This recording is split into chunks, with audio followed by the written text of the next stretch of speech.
Hello friends, welcome back to trendy active whistle. இன்னைக்கு வந்து பார்த்தீங்கன்னா ரம்ஜான். எல்லாருக்கும் ஹாப்பி ரம்ஜான். லேட்டாக வந்து வீடியோ போடுறேன்னு நான் வந்து நினைக்கிறேன். ஸோ இன்னைக்கு எந்த வீடியோ வந்து ரியாக்ஷன் பண்ண போகிறோம்னா, ஆட்டோகார சேனல் அப்படிங்கிற சேனல்லேருந்து ஒரு ரம்ஜான் காமெடி வீடியோ தான் நம்ம வந்து ரியாக்ட் பண்ண போகிறோம். ஸோ வாங்க பண்ணிடலாம். தீபாவளி வந்தா அது ஓம் பண்டிகை, ரம்ஜான் வந்தா ஏன் பண்டிகை. அப்படிதான் என்னைக்குமே நம்ம ஒருதாய் பிள்ளையா வாழ்ந்துகிட்டு இருக்கோம். இனிமேலும் ஆண்ட முனியத்துல நம்ம 2 பேரும் ஒன்னாவே இருக்கணும், இருப்போம். ஓ சூப்பர்.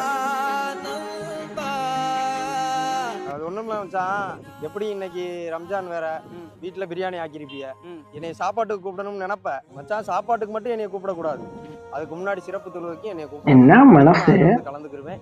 பள்ளிக்கு போகும்போது எனக்கு மறக்காம போன் அடி மச்சான், நானும் வந்துட்டு தொழுகையை முடிச்சுட்டு நம்ம சாப்பிடுவோம், சரியா?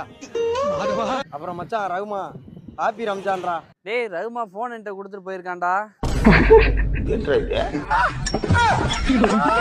அப்ப நீ நான் தேவா பேசுறேன். தேவாவா? சொல்றது போற வேஸ்டா போச்சு. சரி மச்சான், ரகுமா எப்ப வருவான்? வந்தோன்னு சொல்றேன். சரி சரி. டேய் டேய் டேய் டேய், என்னடா என்னடா இவ்வளவு பேசுற? எல்லாம் அந்த ஒரு பிரியாணிக்கு தானா? ஸோ இந்த வீடியோ வந்து பார்த்துருப்பீங்க, வேறு லெவலில் வந்து சூப்பராக வந்து இருக்குது.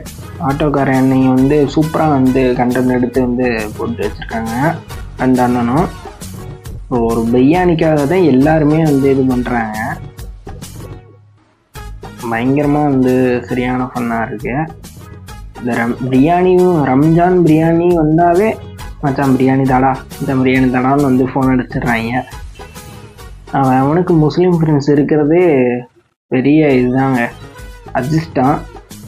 ஏன்னு கேட்டிங்கன்னா ரம்ஜானுக்கு சட்டியாக சில ஃப்ரெண்ட்ஸுக்கெல்லாம் இது தருவாங்க, பிரியாணி தருவாங்க. எனக்கு வந்து யாராச்சும் முஸ்லீம் ஃப்ரெண்ட் இருக்கான்னு கேட்டிங்கன்னா எனக்கு யாரும் இல்லை. எனக்கு சுற்றி ஃபுல்லாக வேறு இதாக இருக்காங்க. நமக்கு வந்து முஸ்லீம் ஃப்ரெண்ட் இல்லை. இருந்தால் நம்மளும் பிரியாணி போய் வாங்கி சாப்பிட்லாம். எனக்கு அந்த இது கொடுத்து வைக்கல. ஸோ பரவாயில்ல, ஓகே. இன்றைக்கி வந்து ரம்ஜானுக்கு வந்து நான் போய் ஹோட்டலில் போய் பிரியாணி வாங்கி சாப்பிட்டேன். ஏன்னு கேட்டிங்கன்னா நமக்கு முஸ்லீம் ஃப்ரெண்டு யாரும் இல்லை. அதனால தான் நமக்கும் பிரியாணி சாப்பிட்ணுன்னு ஆசை வந்துச்சு. ஸோ ஹோட்டலில் போய் நேராக போயிட்டேன்.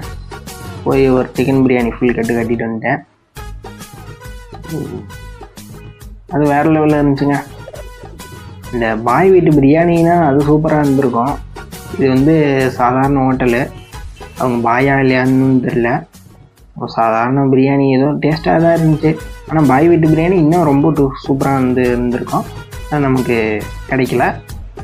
சரி ஓகே, அடுத்த ரம்ஜானுக்காச்சும் கிடைக்குதான் பார்ப்போம்.